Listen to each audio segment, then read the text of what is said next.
Boa tarde a todos. É com muita honra e prazer que eu recebo, na data de hoje, dia do aniversário do Sindicato de Engenheiros de 50 anos, que nos orgulha muito de ser o presidente.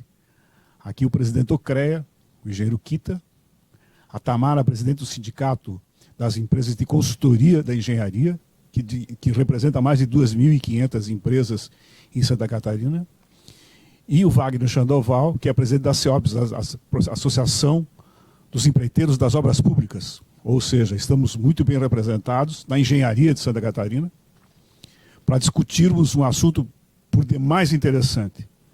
Há muito pouco tempo atrás, o governo brasileiro, através do Congresso, mudou a lei das licitações com grandes inovações e mudanças das quais nós precisamos discutir.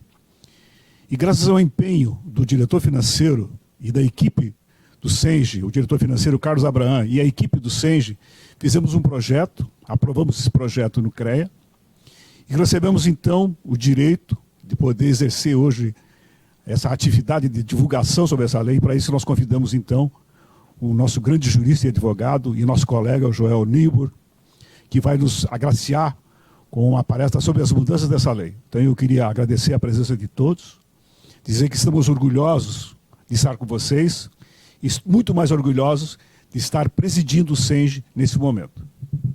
Kita Xavier, com você. Senhoras e senhores, boa tarde.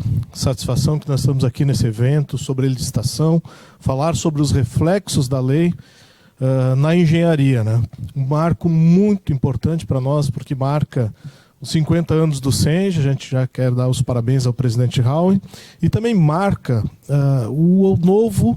a nova forma do CREA estar conversando com os nossos profissionais. Através de editais de patrocínios, nós estamos com mais de 100 projetos na área técnica, eventos, seminários que nós vamos fazer esse ano. Um marco muito interessante de uma nova forma que nós estamos tratando os nossos profissionais. Recentemente abrimos o balcão virtual, onde todos os nossos profissionais, colaboradores do CREA, têm o WhatsApp Business dos seus ramais. Nós estamos atendendo todos os profissionais por videoconferência, enfim, de uma forma que a gente pode estar próximo do profissional. E essa parceria com o SENGE, aí a gente pode estar enaltecendo, porque nós estamos aí lançando a Universidade Corporativa, queremos contar com a expertise do SENGE para estar colaborando conosco. O CREA, como uma entidade de fiscalização, nós estamos com números fantásticos, nós aumentamos a nossa fiscalização em relação a 2019, 2020, os números estão bem superiores a estes anos. Isso dá um reflexo muito importante nos serviços voltados para a engenharia, onde nossos indicadores também estão muito bons. Quero aqui parabenizar novamente o SENGE, né, essa entidade que está trabalhando em prol dos nossos profissionais, e dizer que é um orgulho muito grande do SENGE fazer parte do nosso sistema Confea-CREA. Eu passo para a presidente Tamara, presidente da Sinaenco. Boa tarde. Primeiramente, parabenizar o SENGE pelos 50 anos. Agradecer ao engenheiro Raul e ao engenheiro Abraham pelo convite do Sinaenco estar fazendo parte do evento. E também cumprimentar o engenheiro Kita e o engenheiro Wagner pela parceria que o Sinaenco tem tido aí ao longo desses anos com as entidades. E o tema hoje que o SENGE trouxe é o mais propício, né? A gente teve essa novidade aí em 2021 com a nova lei de licitações. O Sinaenco, a nível nacional, já tem trabalhado ao longo dos últimos anos com contribuições, participações de audiência pública e batalhando muito pela engenharia, e principalmente pela engenharia consultiva, para prevalecer, sim, a engenharia como sempre foi e sempre será um serviço de intelectual. Então, a gente agora vamos aguardar aí com a nova lei e a exposição do Dr. Joel, o que tem aí para a engenharia. A gente ainda tem um processo aí de regulamentação da lei, mas algumas vitórias já foram alcançadas, a técnica e preço, e o Sinaenco está junto com as entidades aí em prol de trazer uma engenharia de qualidade extremamente técnica para os nossos clientes. Passo o microfone para o Wagner. Queria saudar o presidente Raul, Kita e a Tamara, Dr. Joel, nossos ilustres palestrantes, a Associação Catarinense de Empresários de Obras Públicas, né? Desde 1970, a gente tem trabalhado junto com todos os governos, desde o plano de metas do Nereu Ramos, e a intenção sempre foi colaborar com o governo e com todas as entidades do setor. Eu participo também da ANIOR, Associação Nacional de Empresas de Obras Rodoviárias, e da Brasinfra, que é a Associação Brasileira de Associações e Sindicatos do setor da classe de infraestrutura. Então, nós somos diretamente afetados por toda essa nova lei de licitação, principalmente, que, com essas mudanças. A gente trabalhou bastante, né, junto com a Sinaenco, junto com outras entidades, junto ao governo, ao Congresso, tentando ver alguns vetos que aconteceram, outros não, tivemos bastante sucesso em alguns, e agora a gente está preocupado com a regulamentação e continuamos trabalhando. Alguns pontos, como técnica e preço, importantíssimos foram conseguidos, outros quanto a licenças ambientais, ainda estamos com esse problema, né? Não, licenças ambientais foi resolvido também, que era muito importante que a responsabilidade das empresas, tanto na parte de licenças ambientais e na parte de desapropriações. É um grande problema para a empresa. Então, esperamos aí que na regulamentação a gente consiga ter algum êxito.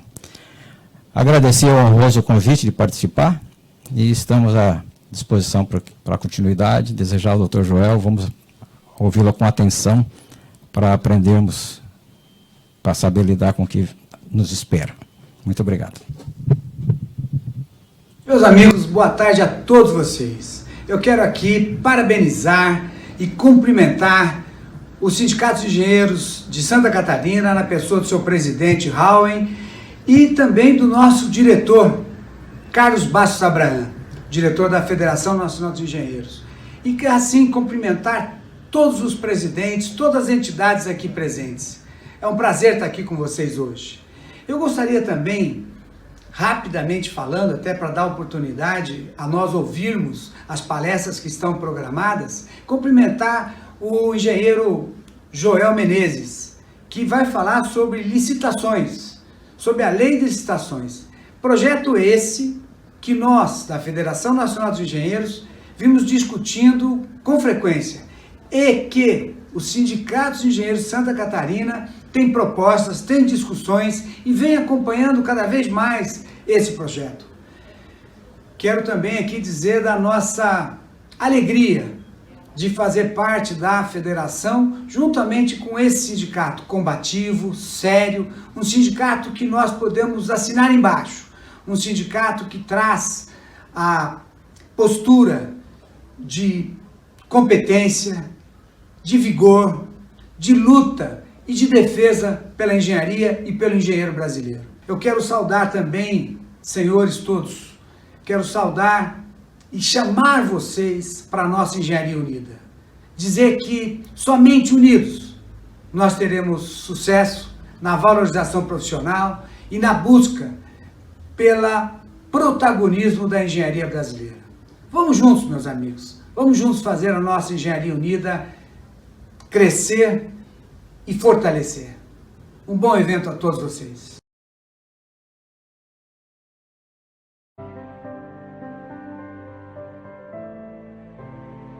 Ao longo da vida, estabelecemos objetivos corajosos. Trabalhamos duramente para alcançá-los. Enfrentamos dificuldades e celebramos conquistas. Nós somos o SENGE Santa Catarina.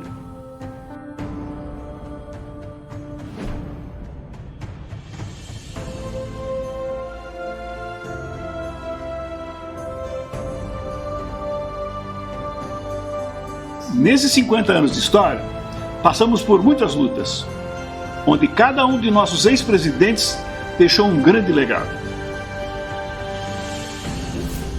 Cada um enfrentou suas lutas, suas vitórias, suas conquistas. Começamos em nossa primeira sede, um prédio histórico, cedido pelo CREA, nosso grande parceiro. Com o tempo, o SENGE cresceu e se fortaleceu. Revitalizamos a sede. Com muita gratidão, devolvemos a casa para o CREA melhor do que encontramos.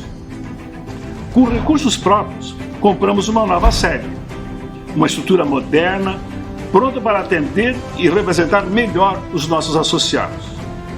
Nesse tempo, nós já realizamos mais de 1.000 acordos coletivos,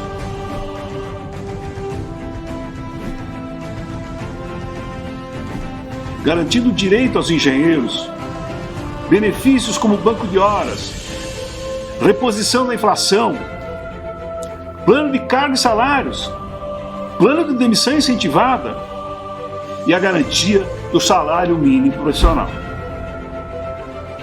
Quando necessário, exigimos o seu direito e, através de ações judiciais coletivas e individuais, recuperamos mais de 150 milhões de reais em prol dos milhares de profissionais. Porque lutamos em defesa do profissional de engenharia, sempre. Somos um sindicato que se desenvolveu junto com Santa Catarina e mesmo em épocas desafiadoras segue do lado dos engenheiros em busca dos novos tempos. E você é parte dessa incrível jornada que está apenas começando.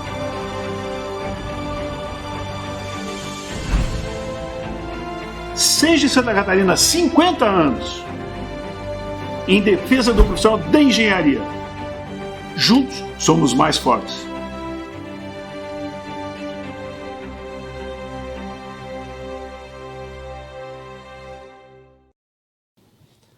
Boa tarde a todos.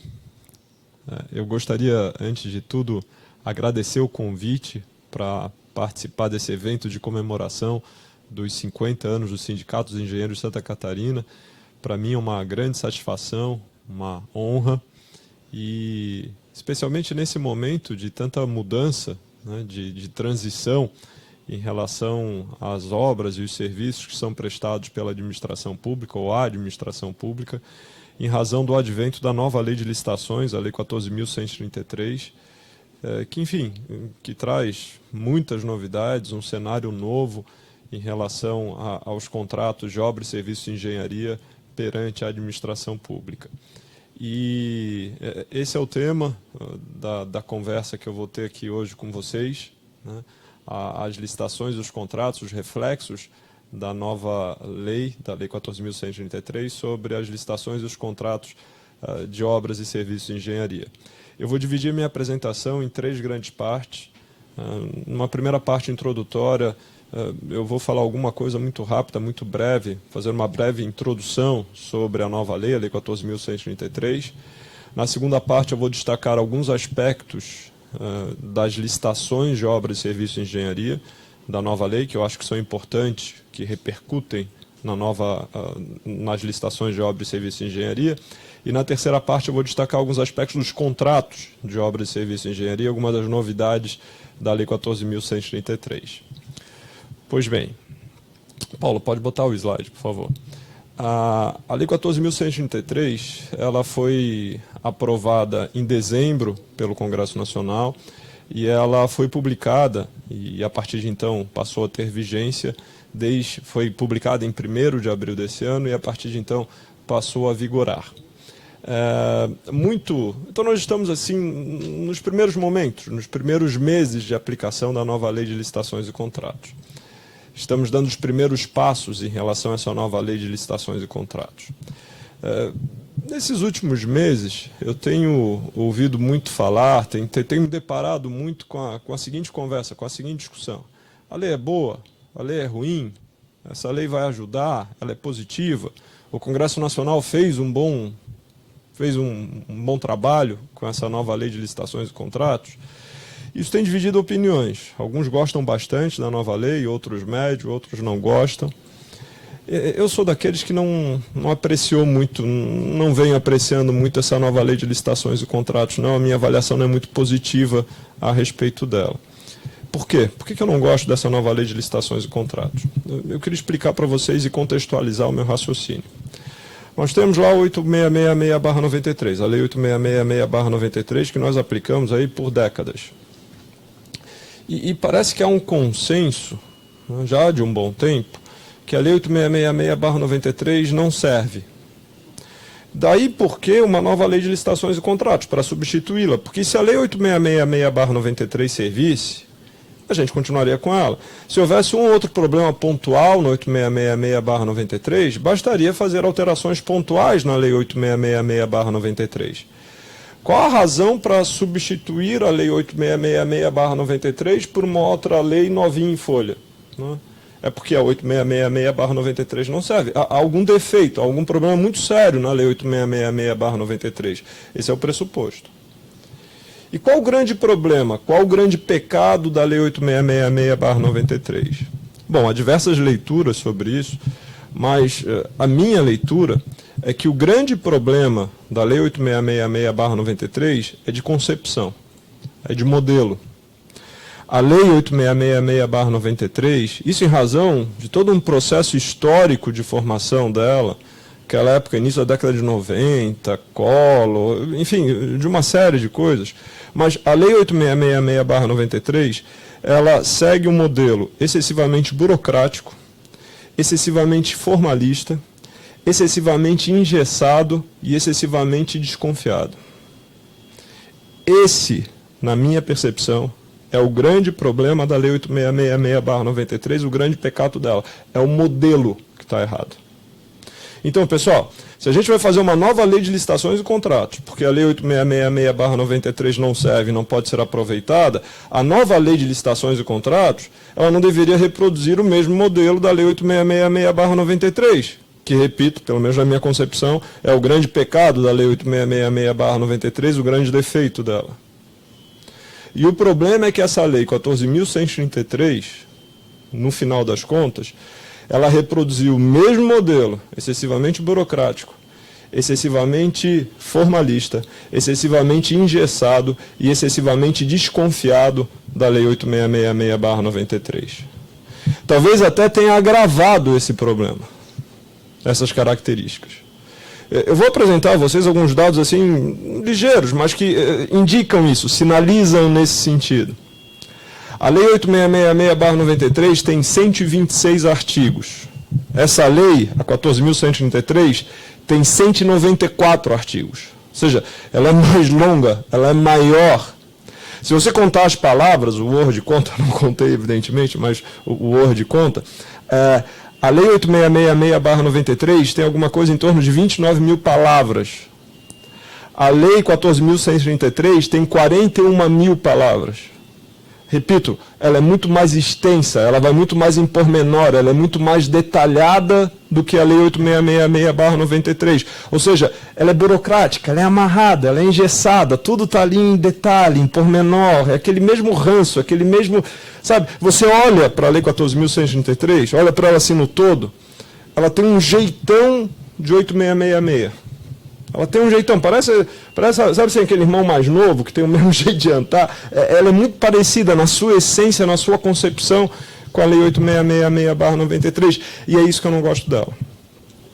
Agora, tem coisas positivas na nova lei, evidentemente, na Lei 14.133. Tem muitas novidades, tem muitas boas novidades, tem coisas ruins, tem coisas boas, há avanços. Mas, normalmente, essas coisas positivas, esses avanços são pontuais. Repito, o modelo é o mesmo. Uma das coisas positivas da Lei 14.133 é que nela fez-se uma espécie de consolidação. Ela não rompeu, não é uma lei que produz uma ruptura em relação ao modelo até então vigente de licitações e contratos, que ainda é vigente, baseado no 8666/93. Não é uma lei que quebra paradigma, não é uma lei que rompe, ela reproduz o mesmo modelo, mas... Sob essa perspectiva de reproduzir o mesmo modelo, tem um aspecto interessante que o legislador ele fez uma grande consolidação. Ele pegou muito da 8666, ele pegou muito da Lei 10.520, da Lei do Pregão, ele pegou muito da Lei do RDC, ele pegou muito da Lei 13.303. As melhores práticas, o que na visão do legislador tinha de melhor em cada uma delas. E isso tudo foi incorporado na Lei 14.133. O legislador não ficou por aí, não. Ele pegou também os decretos, ele levou em consideração as instruções normativas, especialmente em âmbito federal, que há várias instruções normativas importantes sobre licitações e contratos. ele meio que fez uma grande consolidação, entre aspas, das melhores práticas, do que se tinha de bom, na visão dele, até então, sobre licitações e contratos. Ele levou também muito em consideração, ele prestigiou demais, sobremaneira, os precedentes do Tribunal de Contas da União, a jurisprudência do Tribunal de Contas da União. Muitos acórdãos, muitos entendimentos do Tribunal de Contas da União, que foram formulados com base na Lei 8666/93, mas muitas vezes interpretando princípios, um entendimento meio subjetivo, relativo, não assim tão, de uma dedução assim tão clara, direta da Lei 8666/93, o legislador também trouxe e incorporou na Lei 14.133. Isso eu acho bom, essa consolidação. Por quê? Antes da Lei 14.133, nós tínhamos, e temos, porque até hoje é vigente, várias leis sobre licitações e contratos. É a Lei 866, é a Lei 10.520, é a Lei do RDC, é a Lei 13.303, essa continua, na verdade, para as estatais. Tem lei de licitações para publicidade, lei de licitações para parceria público-privada, e decretos, várias instruções normativas. Quem trabalha com licitação e contrato acaba tendo que manusear uns 10, 15, 20 diplomas normativos diferentes, que muitas vezes são contraditórios entre si. Isso é ruim. Isso gera insegurança jurídica. Quando você junta tudo, quando você consolida, entre aspas, as melhores práticas e põe tudo na mesma lei, é melhor. Você tem mais clareza, você tem mais segurança jurídica. Você encontra tudo no mesmo lugar. Isso, repito, contribui para a segurança jurídica. Isso é bom. Essa é uma das características positivas, um dos aspectos positivos da Lei 14.133. Aqui ainda, nessa perspectiva introdutória, eu queria dizer a vocês que a lei ela foi publicada, a lei foi publicada no dia 1º de abril desse ano, parece piada, né? 1º de abril. Ela foi publicada no dia 1º de abril. A outra lei, a 8666/93, casou esse 666, que não era prenúncio de coisa boa. Essa foi publicada no dia 1º de abril. E ela entrou em vigência no dia 1º de abril. Entrar em vigência significa o quê? Desde o dia 1º de abril, ela está apta a produzir efeitos. A administração pública pode realizar licitação e contratar de acordo com a Lei 14.133. Ela já pode produzir efeitos. No entanto, o legislador, na Lei 14.133, ele prescreveu um período de convivência de 2 anos do regime novo, da Lei 14.133, com o regime antigo, baseado na Lei 8666/93. Ou seja, durante os próximos 2 anos, praticamente agora 1 ano e meio que falta, né? 2 anos a contar de 1º de abril, a administração pública pode licitar e contratar com o regime antigo, baseado na Lei 8666/93, ou com o regime novo, baseado na Lei 14.133. A administração pode escolher o antigo ou o novo. E a administração pode ir alternando as licitações e contratos, de acordo com o regime antigo, de acordo com o regime novo, de acordo com a sua conveniência, pelos próximos 2 anos. Pode, por exemplo, fazer uma licitação pela Lei 14.133, daqui a pouco faz uma pela 866, outra pela 866, daqui a pouco outra pela 14.133. Ela pode ir alternando de acordo com o seu juízo de conveniência.